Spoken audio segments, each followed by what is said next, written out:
유럽 벨기에의 왕과 역사에 크라수스라고 하는 별명을 가진 레이놀즈라고 하는 왕자가 있었습니다. 크라수스라고 하는 별명을 가지게 된 그 연후에는요, 사실 그가 많이 뚱뚱했기 때문입니다. 근데 그가 원래 차기 왕이 될 사람인데 부왕이 갑자기 서거한 후에 그가 왕이 되지 못하고 그의 동생 에드워드가 그 왕위를 찬탈합니다. 근데 이 에드워드가 이 동생이 감옥을 비교적 아담하게 이제 꾸며놓고 좋은 방을 만들어주고 감옥에 작은 이렇게 창문을 만들어주고 거기다가 형 레이놀즈를 집어넣어 버린 것이죠. 그리고 동생은 형과 모든 사람들에게 약속을 했습니다. 아주 공포를 한 거죠. 만약 형이 몸무게를 줄여서 저 창문을 나올 수만 있다면 형은 대단한 의지를 가진 사람으로서 자신을 잘 관리하는 성공적인 사람이다. 그렇다면 나도 기쁘게 내 형에게 이 왕권을 이양하겠다라고 아주 공포를 한 겁니다. 그러나 나오지 못한다면 자기 몸무게 하나 관리할 수 없는 사람인데 어떻게 이 나라를 다스릴 수 있겠습니까? 라고 이렇게 이야기를 한 거죠.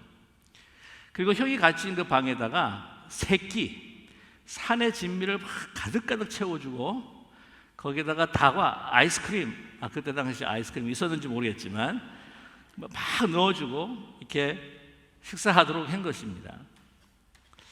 여러분, 그 결과 이 크라수스라고 하는 우리 레이놀드 왕자가 그 창문을 통해서 이 감옥을 나왔을까요? 못 나왔을까요?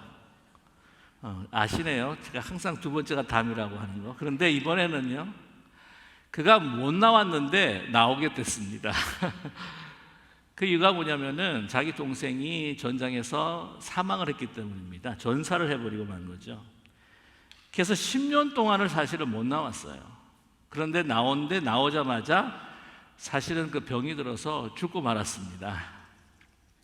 참 안타깝죠. 가슴 아픈 이야기입니다. 동생한테 그 왕권을 찬탈당한 것도 참 슬프고 10년 동안 자유되지 못하고 거기서 있다가 나와가지고는 그 병들어 죽은 것도 참 슬픕니다. 어쩌면 그보다 더 그 비극은 한평생 그 먹는 유혹, 그 탐심을 이기지 못해가지고 그 감옥에서 살았던 것이 그 자체가 참 얼마나 그 인간의 비극인가 하는 생각을 갖게 됩니다. 근데 제가 이야기를 하면서도요, 제가 많이 찔립니다. 저도 나올 수 있을까? 자신이 없습니다. 그런데 이 탐심뿐만이 아니라 우리는 많은 유혹에 시달리고 있고 그 유혹에 벗어나지 못할 때가 있습니다. 우리가 다른 사람에게 이야기하지 못하는 그런 우리가 너무나 연약한 그 유혹의 부분들이 있죠. 그래서 우리도 이 크라수스 레이놀드 왕자처럼 우리만의 유혹의 그 감옥에서 혹시 살고 있지는 않은지 하는 생각을 갖게 됩니다. 유혹이라고 하는 건 물리치기 힘듭니다. 피할 수도 참 없고 또한 벗어나기도 힘든 것이 유혹인 것이죠. 근데 오늘도 예수님께서는 그 시험과 유혹을 당했다고 우리에게 말씀하고 있습니다. 그런데 이것을 예수님께서는 이기신 것이죠.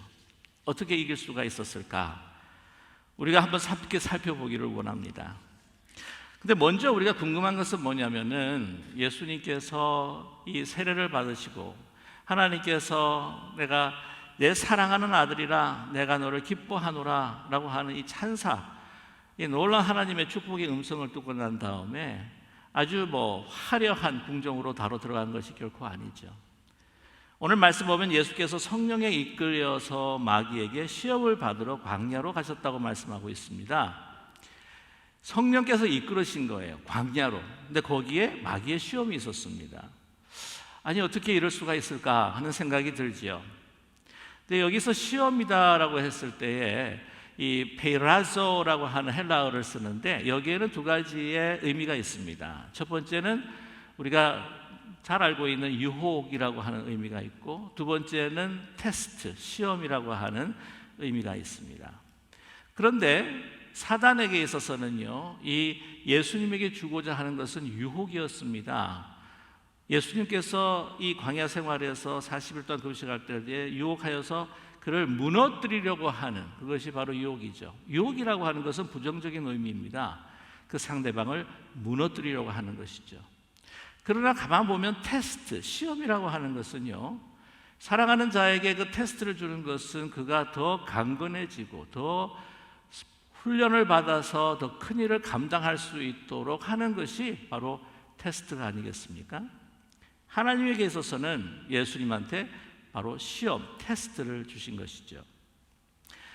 오늘 이제 광야의 이 사건, 시험받고 유혹받으신 이 사건의 그 40일 동안의 그 사건은 사실 우리 교회의 그 캘린더 원력에 매우 중요합니다. 왜냐하면 사실 이 예수님께서 40일 동안 금식했던 이 광야에서 시험받고 유혹을 받으셨던 이 날을 기리면서 우리가 사순절을 보내고 있습니다. 사순절이라고 하면은 제수요일부터 시작을 해서 부활절 바로 전 토요일까지를 40일이라고 하죠. 왜 40일로 잡았는가? 예수님께서 광야에서 40일 동안 금식하고 또한 거기서 시험과 유혹을 받으셨기 때문이죠.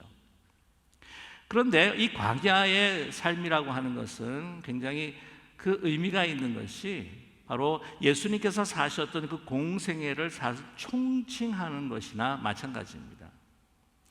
여러분, 우리의 인생을 뭐라고 주로 표현합니까? 광야 같은 인생이라고 표현을 하죠. 여기서 참 힘들고 어려운 삶을 이 광야에서 지내고 계십니다. 그러나 공생애를 시작하시면은요, 거기에서 오는 시험과 거기에서 오는 유혹, 이 모든 것들은 이 광야에서의 시간보다 더 혹독한 그러한 이 어려움들이 기다리고 있다는 것이죠. 십자가를 지시는 그 고통과 그리고 모든 비방과 오역을 맨 마지막에 또 겪지 않으셨습니까? 예수님의 그 공생애의 모든 그 기간들이 바로 예수님께서 지내셨던 그 광야의 40년과 사실은 비유가 되는 것이죠. 그래서 사순절을 40일로 잡아서 우리가 주님과 함께 그 십자가의 고난의 길을 묵상하고 같이 걷고 있는 것입니다. 그런데 오늘 이 말씀을 보게 되게 되면은 이 사탄이 예수님을 유혹을 하는데 밥 한 숟갈 더, 그냥 술 한 잔 더 담배 하나 더, 또한 약 하나 더, 인터넷 1시간 웹설 사이트를 갖다가 서핑하는 거 하나 더, 이런 충동보다는요, 이 사탄은 어떻게 하면은 하나님께서 말씀하신 예수 그리스도의 그 정체성을 아주 빼앗아 버리려고 하는 그런 계략이 있습니다. 오늘 읽은 본문 말씀을 보게 되면 그 유혹에 대한 좀 더 깊은 의미를 말해주고 있습니다. 결론적으로 말하면 유혹이라고 하는 것은 우리가 우리의 참된 모습으로 살지 않고 다른 존재로 살게 하려고 하는 것이 유혹입니다. 내가 가지고 있는 참된 정체성을 혼돈시켜버리고 말살하고 하는 것이 바로 유혹입니다. 내 인생의 참된 목적을 파괴하려고 하는 것이 바로 유혹입니다. 사단은 예수님이 어떤 비윤리적인 행위를 하도록 막 이렇게 꿰면서 유혹하는 것이 아닙니다. 마귀는 예수님이 세례를 통해서 확실히 받았던 하나님의 아들이라고 하는 정체성, 그걸 막 흔들어 놓으려고 하는 거예요. 이 정체성과 함께 걸맞는 바로 십자가를 통해서 우리를 구원하시고자 하시는 바로 그 사명을 어떻게 하든지 흔들어 보려고 하는 그런 마귀의 계략이 여기에 있습니다. 다시 말씀을 드리지만 사순절 첫째 주일날 여러분과 함께 나누었던 예수님의 그 세례의 장면 가운데에 비둘기 같은 성령께서 임하시면서 하나님께서 음성으로 말씀하셨습니다. 예수님을 향하여 너는 내 사랑하는 아들이라, 내가 너로 인하여 기뻐하노라. 그것이 예수님의 정체성이죠. 그런데 오늘 이 사단의 유혹을 보게 되게 되면 그것을 자꾸만 건드립니다. 오늘 본문 3절과 6절의 말씀을 보게 되면요, 이 똑같은 말을 반복을 하는데 그것이 뭐냐면 내가 만일 하나님의 아들이거든. 예수님에게 묻는 이야기예요. 너가 만일 하나님의 아들이거든 이 돌들이 떡으로 되게 해보라. 네가 정말 하나님의 아들이거든, 네가 성전 꼭대기에서 막 떨어지게 되게 되면 많은 천사들이 너를 받들어서 너를 하나도 안 다치게 할 거 아니겠느냐, 이렇게 유혹하는 것이죠. 아주 교묘합니다. 네가 만약 하나님의 아들이면 이런저런 아주 놀라운 일들을 행할 수 있는 능력을 가졌을 것이고, 그것을 또 다른 사람들에게 또 보여줘야 될 것이 아니겠느냐. 먼저 첫 번째 시험이죠. 만약 하나님의 아들이거든 이 돌들을 떡되게 해봐라. 현실에 지금 네가 당면하고 있는 문제를 좀 풀어봐라. 그런 능력을 가지고 있을 텐데 그걸 즉시 한번 해결해봐라, 그런 거죠. 40일 동안 금식을 하고 드시지를 못했기 때문에 얼마나 시장하겠습니까? 너 지금 배고프고 뿐만 아니라 지금 해결하지 않으면 너의 생존에 문제가 생기는데 그거 하나님께서 원하시는 거 아닐걸? 네가 가지고 있는 능력으로 빨리 있게 떡으로 만들어서 먹어. 또 그리고 이 세상 사람들이 그걸 원하는 거야. 하나님의 아들이면 네가 지금 제일 우리 생존을 위한 모든 현실의 문제를 한번 해결해야지. 그랬을 때 예수님께서 이렇게 대답하십니다. 사람이 떡으로만 살 것이 아니요 하나님의 입으로부터 나오는 모든 말씀으로 살 것이다. 본문 4절의 말씀이죠. 이 말씀은요 신명기 8장 3절을 인용한 것인데, 이 3절 전체를 보면 이렇게 말씀합니다. 너를 낮추시며 너를 줄이게 하시며 또 너도 알지 못하며 내 조상들도 알지 못하던 만나를 내게 먹이신 것은 사람이 떡으로만 사는 것이 아니요 여호와의 입에서 나오는 모든 말씀으로 사는 줄 내가 알게 하려 하심이니라. 떡으로만 사는 것, 떡으로 사는 거예요 사람은. 그런데 그것만으로 하는 것이 아니에요. 그보다 더 소중한 게 있다, 더 귀중한 것이 있다. 그냥 동물처럼 그냥 배고프면 자기의 배를 줄인 배를 갖다가 채우고 그걸로 만족해야 하는 그것을 넘어서서 우리는 더 존귀한 존재, 무엇을 더 소중하게 생각하는 인간들이다. 여호와의 입에서 나오는 말씀, 그것이 더 소중하다. 그리고 오늘 이 말씀을 주신 것은 여러분 잘 아시겠지만 오늘 광야에서 돌을 떡으로 만들려고 하는 것. 그런데 이 광야의 떡이라고 했을 때 우리가 생각나는 것이 만나입니다. 만나. 하나님께서 만나를 주셨어요. 오늘 신명기에 이 만나를 주시고 줄이고 목마르게 하시고 또한 낮추시고, 그러나 내게 만나를 주신 것은 뭐냐고요? 하나님께서 이 떡보다 더 중요한 것이 있다. 뭐냐? 하나님의 여호와의 말씀에서 나오는 것, 그것으로 사는 것이다. 만나를 주시면서 하나님께서 명령을 하십니다. 네가 만나를 먹기 위해서 아침에 일어나서 그것을 거두고 꼭 하루만 것을 거두어라. 그것을 더 거두었다가는 다 썩어버리고 만다. 안식일이 있을 때는 그걸 2배로 해라. 이 말씀을 따라서 행할 때 그들은 만나를 먹을 수가 있었다는 것이죠. 여호와의 입에서 나온 말씀을 순종할 때에 그들이 이 만나를 먹게 된 겁니다. 그런데 이 모든 현실의 문제가 제일 중요해서 지금 하나님께서 돌을 떡으로 만들어라, 하나님께서 말씀하지도 않으셨는데 사단이 네가 말했다고 해서 내가 순종할 그러할 사람이 아니다라고 예수님께서 말씀하시는 거죠.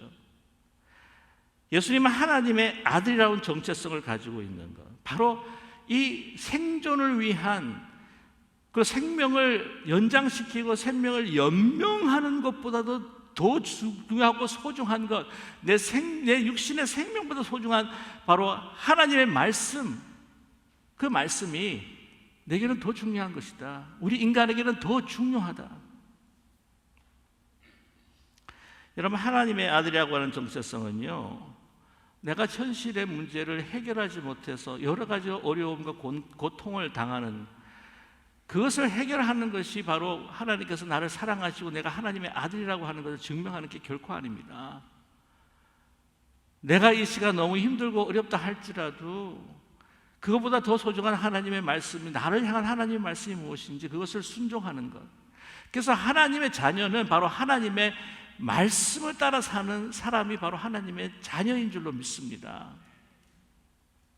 그리고 이것은요, 예수님의 정체성을 거스르려고 하는 것이죠. 요한복음 1장 14절에서 말씀합니다. 말씀이 육신이 되어 우리 가운데 거하심에 우리가 그의 영광을 보니 아버지 독생자의 영광이요 은혜와 진리가 충만하더라. 예수님께서 사실은 말씀이십니다. 그래서 예수님께서 하나님께서 명령하실 때는요 이러한 먹을 기적을 일으키세요. 여러분 기억나십니까? 오병이어의 기적. 오병이어로 그 수많은 5천 명을 먹이고 7병이어로 4천 명을 먹이고 그것도 장정만. 이게 돌이 떡 되는 것보다도 어쩌면 더 힘든 기적일 것이에요.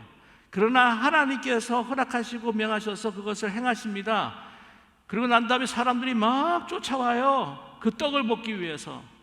그런데 예수님이 만나의 그 영적인 의미를 하나님께서 신명기를 통해서 이스라엘 백성들에게 가르쳐 주시지 않았습니까?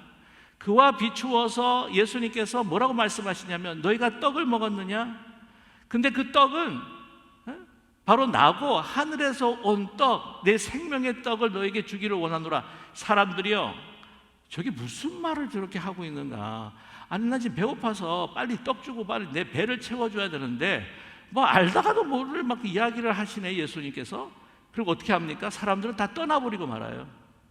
좋아요 여러분, 우리가 생존을 위해서 우리의 생명을 연명하기 위해서 우리에게 필요한 모든 그 의식주 그 뒤에는 그거보다 더 소중한 정말 우리를 사랑하시는가 하나님의 말씀, 우리보다 이 생명보다 소중한 하나님의 뜻과 하나님의 말씀이 바로 우리의 바로 생명줄이라고 하는 것을 여러분 잊지 않는 우리 모두가 되기를 소망합니다.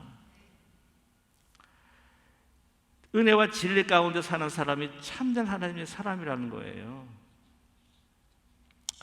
여러분 보이고 이렇게 부요하고 풍성한 것 그것으로 우리가 하나님의 자녀라고 하는 것을 증거하는 것이 결코 아닙니다. 하나님의 자녀는 하나님의 말씀으로 증명되는 겁니다. 여러분 그 마이다스 왕이라고 하는 프루기아의 왕이 있었는데 디오누소스한테 그 축복을 받아가지고는 네 소원이 하나가 뭐냐 그래가지고는 내가 만지는 모든 것들을 다 황금으로 변하게 해 주십시오. 저는 이 사탄이 우리한테 와가지고 아마 그럴 수도 있을 것 같아요. 지금 예수님 상황이 지금 현재 예수님의 상황이라고 한다면 야 돌을 황금으로 한번 만들어 볼래? 돌을 한번 돈으로 만들어 볼래? 이렇게 요구를 했을 수도 있다고 생각을 해요. 그러나 여러분 잘 아시지만 마이다스 그래서 막 만지는 마다 다 황금이에요. 황금으로 변합니다. 근데 자기가 음식을 먹으려고 빵을 집으니까 뭐가 돼요? 황금이 되어버리고 말아요. 사랑하는 딸이 막 쫓아오는데 오지마 근데 막 확 안겨듭니다. 안겨들었더니 딸이 어떻게 돼요? 황금으로 변하는 거예요. 우리가 이 물질로 살아간다고 생각한다면 모든 아름다운 보이지 않는 관계도 하나님께서 주신 모든 인생의 목적도 다 물질화 시켜버리는 인생에서 가장 큰 불행을 얻게 되는 것이 바로 우리의 이 세상사라고 하는 거예요. 하나님의 말씀입니다. 거기에 생명이 있습니다. 마귀가 예수님을 유혹하는 것 이제 그것이 안 되니까 또 한 가지로 또한 도전을 하고 있습니다. 하나님의 말씀으로 사는 것이라고 그랬어? 그러면은 내가 하나님의 말씀으로 한번 너를 유혹해 볼게. 그러면서 어떻게 하냐면 성전 꼭대기 맨 위에 꼭대기에 올려가지고 한번 뛰어내려라.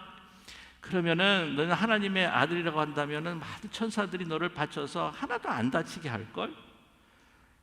이 사탄이요 하나님의 말씀을 사용합니다. 91편 9절부터 12절까지 말씀을 보면 내가 말하기를 여호와는 나의 피난처시라 하고 지존자를 너의 거처로 삼았으므로 화가 내게 미치지 못하며 재앙이 내 장막에 가까이 오지 못하리니 그가 너를 위하여 그의 천사들을 명령하사 내 모든 길에서 너를 지키게 하심이라. 그들이 그들의 손으로 너를 붙들어 발이 돌에 부딪히지 아니하게 하리로다. 이 성경에 써 있잖아. 그러니까 떨어져 봐 한번. 그럼 다 받쳐줄 거 놀라운 이 장면들을 사람들이 목격할 거야. 특별히 왜 다른 산꼭대기, 사람들이 없는 산 꼭대기에 둔 것이 아니고 예수님을 끌어가지고 성전 꼭대기에 올려놨어요. 그 이유가 있습니다. 왜냐하면 거기 수많은 사람들이, 이스라엘 사람들이 거기에 운집해 있거든요. 어느 곳보다도 가장 많은 사람들이 운집해 있는 곳이 바로 성전이었습니다. 그들이 많은 사람뿐만이 아니라 그들은 신앙적으로, 정신적으로 성전은 그들의 마음의 중심이었던 것이죠. 그들은 이야기합니다. 세계의 가장 중심은 바로 이스라엘이고, 이스라엘의 중심은 예루살렘이고, 예루살렘의 중심이 어디다? 성전이라고 하는 거예요. 성전 꼭대기 한 사람 있으면 다 쳐다봅니다. 예? 저 높은 고층 빌딩에 뭘 하려고 있는지 모르겠지만은 거기에 딱 옷을 쓰고 딱 바라보면은요, 막 복잡한 그 길들도 다 그냥 차들이 멈추고 사람들이 막 운집해서 그만 바라보잖아요. 근데 성전입니다. 뛰어내려봐. 그래서 천사들이 수정해서 너를 탁 받쳐서 하면은 사람들이 막 와, 우, 막 이 사람이 바로 메시아다. 우리를 이끌어갈 우리의 민족의 지도자다. 사람들은 추앙할 거다. 너는 인기와 명예가 막 치솟을 거다. 지금 같았으면은요, 막 그걸 찍어가지고 막 유튜브에 올리고, 막 페이스북 올리고, X에다 올려가지고, 막 거기 보게 되면 막 팔로워가 막 천만이 아니라 막 억, 2억 막 이렇게 막 붙을 거예요. 예? 막 이 숫자가 막 이 강남 스타일보다도 막 더 많이 막. So many people will follow you. 엄청난 많은 팔로워들이 너를 추앙하고 너를 높일 거다. 이 힘을 몰아서 이 민족을 구해야 되지 않겠냐. 너를 따를 거다. 인기와 명예, 그들의 주목을 받기 원하죠. 유혹입니다. 제가 기쁜 우리 교회를 이제 시작을 하면서 사실 이게 목회자가요, 이 영적인 성숙을 참 우리가 가지고 기도하고 하지만 그래도 양적인 성장에 대해서 생각을 안 할 수가 없어요. 시작을 할 때 그런 마음이 들더라고요. 야, 하나님, 제가 병 고치는 은사가 있고 귀신도 쫓아내고 놀라운 이런 기적을 갖다가 나타낼 수가 있다고 한다면 미주 기도길보에서 와서 막 취재하고 막 어떤 분이냐 여기 나오고 막 이것도 막 예배 가운데 막 치유가 일어나고 영상에 올라가고 하면은 막 이 사람들이 막 얼마나 많이 모일까요? 그냥 잠시 생각했습니다. 잠시. 오랫동안 생각은 안 하고요. 그냥 잠시 그런 마음이 들었다는 거죠. 그게 아니지 않습니까? 하나님의 말씀을 신실하게 선포하고 하나님의 말씀을 가지고 섬기고 또 하나가 되어서 사랑하고 하는 것이 사실은 그 목표의 가장 중요한 부분인데 그런 유혹이 든다는 거죠. 화려하고 아주 샤킹하고 아주 막 브릴리언트하고 하는 이 모든 것들이 우리에게는 유혹이 된다는 겁니다. 그랬을 때 예수님께서 뭐라고 이야기하시죠? 예수께서 이르실 때 또 기록되었을 때 주 너의 하나님을 시험하지 말라 하였느니라. 오늘 이 본문 7절의 말씀은 신명기 6장 6절에서 18절까지 말씀이에요.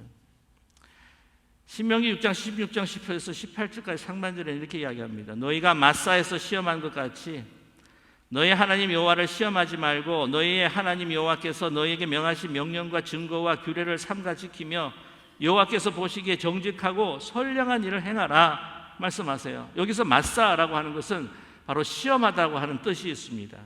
하나님을 시험했어요. 어떻게 시험을 했느냐? 자기네들이 지금 먹을 물이 없는 거예요. 모세하고 막 다툽니다. 그러면서 물을 내라. 우리에게 물을 내는 기적을 보여주지 않으면은 하나님이 우리와 함께 있다고 우리는 생각하지 않을 거다. 물을 내면은 하나님이 우리와 함께 하시는 것을 우리가 믿겠다. 하나님이 우리와 함께 계시는지 안 계시는지 이 물을 내든지 안 내든지 이걸로 시험을 하겠다는 거예요. 하나님을 시험하는 거죠. 물론 하나님께서 은혜를 베푸셔서 이 물을 내주셨습니다. 나에게 하나님께 놀라운 기적과 같은 아주 찬란하고 화려한 내가 원하는 일들이 일어나면 하나님이 나와 함께 계시는구나, 그것이 증거가 되고 아 내가 하나님의 자녀구나 아니라는 거예요. 오늘 뭐라고 말씀합니까? 신명기 6장 18절의 말씀에 여호와께서 보시기에 정직하고 선량한 일을 행하라 말씀하는 거죠. 하나님께 주신 말씀에 그대로 그 뜻을 순종하면서 그 말씀대로 행할 때에 그것이 우리가 하나님의 자녀, 어떤 상황 속에서도 순종하고 행하는 것, 그것이 하나님의 자녀라고 하는 증거요, 그것이 증명이라는 것이죠.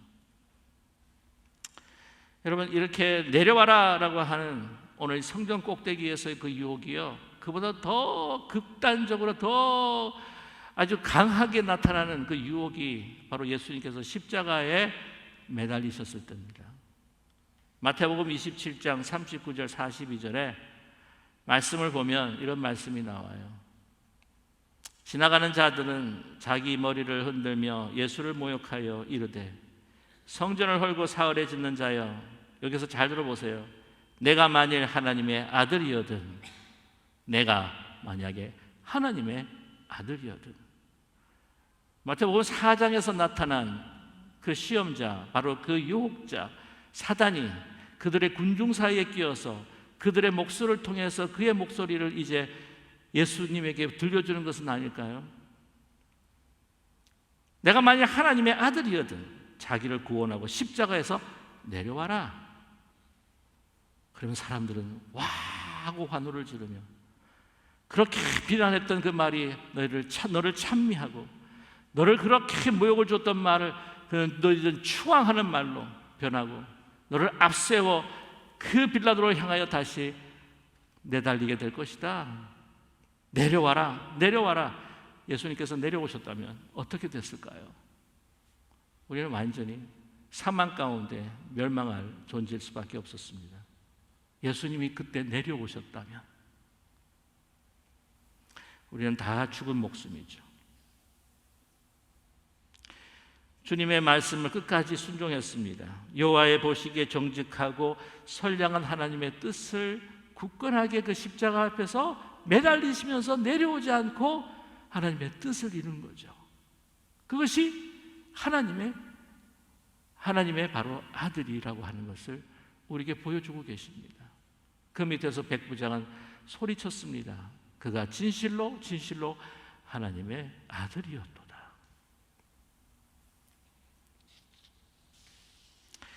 끝으로 마귀가 지극히 높은 산으로 올라가죠. 영광을 보여줍니다. 세상을 구원하기 위해서는 너 알지? 사람들은 권세를 원한다. 권세를 가져야 이 땅을 정복하고 지배하고 다스릴 수 있는 거 알지 않니? 이 세상을 구원하기 위해 필요한 건 힘이야, 권세야. 나한테 경배해라, 내가 다 줄 테니까. 근데 사단은요, 그가 이야기한 것이 반은 진실이고 반은 거짓입니다. 그가 이 세상을 움직일 수 있는 힘은 있어요. 그러나 한시적일 수밖에 없습니다. 그리고 한계가 있습니다. 그 위에 이 모든 것들을 허용하신 분 하나님이 계시기 때문이죠. 사탄의 대리자로서 사용이 되는 이 모세 당시의 그 애굽의 그 바로 왕도 그가 신과 같은 존재였다고 생각하지만 그러나 하나님 앞에서는 무참히 진멸당하고 말았습니다. 오늘 본문 10절의 말씀입니다. 이에 예수님께서 말씀하시되 사단아 물러가라 기록되었을 때 주 너의 하나님께 경배하고 다만 그를 섬기라 하였느니라. 오늘 이 말씀은 구약 신명기 6장 13절의 말씀을 예수님께서 인용하신 것입니다. 그런데 12장에서부터 16장, 그 13장이 들어있는 그 전체 문맥을 우리가 보아야 할 필요가 있어요. 신명기 6장 12절과 14절의 말씀입니다. 너는 조심하여 너를 애굽 땅 종되었던 집에서 인도하여 내신 여호와를 잊지 말고 내 하나님 여호와를 경외하며 그를 섬기며 그의 이름으로 맹세할 것이니라. 너희는 다른 신들 곧 내 사면에 있는 백성의 신들을 따르지 말라. 왜냐하면 참된 신은 바로 여호와 하나님이시기 때문입니다. 당시의 바로왕, 그는 신과 같은 존재였지만 그러나 하나님 앞에서 그는 넘어지고 말았습니다. 기억하니 참된 하나님이 누구이신지. 나는 참된 하나님 여호와 하나님만을 경배하노라. 예수님께서 고백하셨습니다. 하나님의 아들 메시아는 바로 하나님만을 경배하는 사람인 줄로 믿습니다. 오늘 세 가지의 유혹을 다시 한번 살펴볼까요? 돌이 떡이 되게 하라. 성전 꼭대기에서 뛰어내려라. 마귀 자신에게 경배하라. 부와 명예와 권력을 가질 수가 있다. 이 모든 것은 하나님의 자녀라고 하는 정체성을 혼돈을 주는 유혹입니다.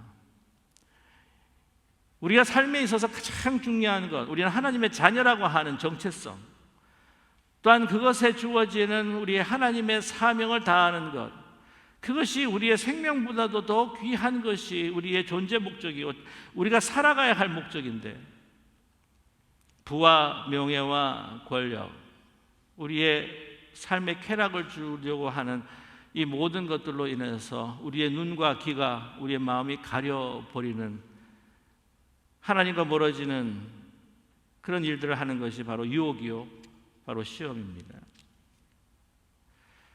하나님의 진정한 자녀의 모습은 하나님의 말씀 안에 살면서 하나님을 경배하며 순종하는 것, 그것이 바로 하나님의 자녀입니다.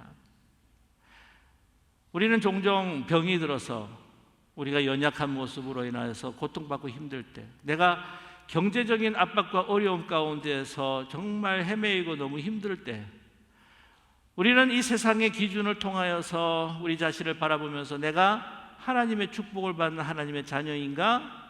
라고 우리가 의심할 때가 있다는 거죠. 그런 모든 조건들과 우리의 상황이 우리가 하나님의 자녀라고 하는 이 정체성을 빼앗을 수 없습니다. 그것을 우리를 흔들어 놓습니다.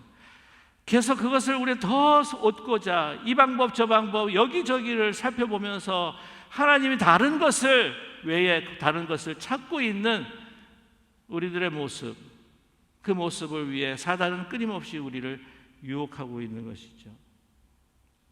우리는 자꾸 평범한 유혹 가운데 살아가고 있습니다.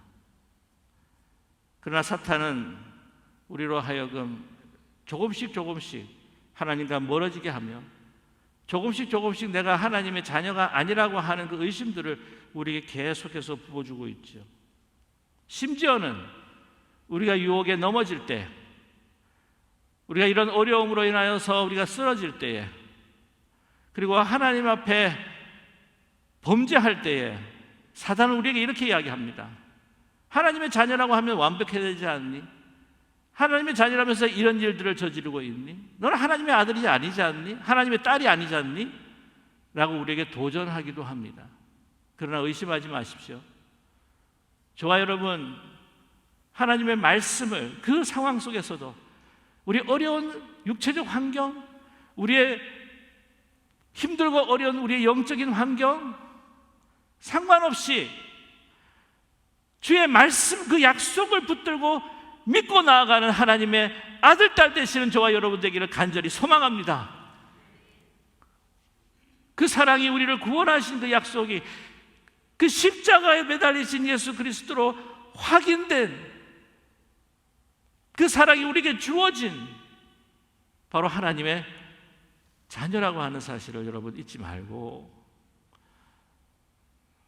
어떤 상황 가운데서도 내가 하나님의 자녀라고 하는 분명한 믿음 하나 붙들고 여러분 승리하는, 우리를 무너뜨리려고 하는 그 사단의 기회로부터 승리하고 하나님께서 주시는 구원의 최종 승리를 얻게 되시는 저와 여러분 되시기를 주님의 이름으로 간절히 축원합니다. 기도하겠습니다.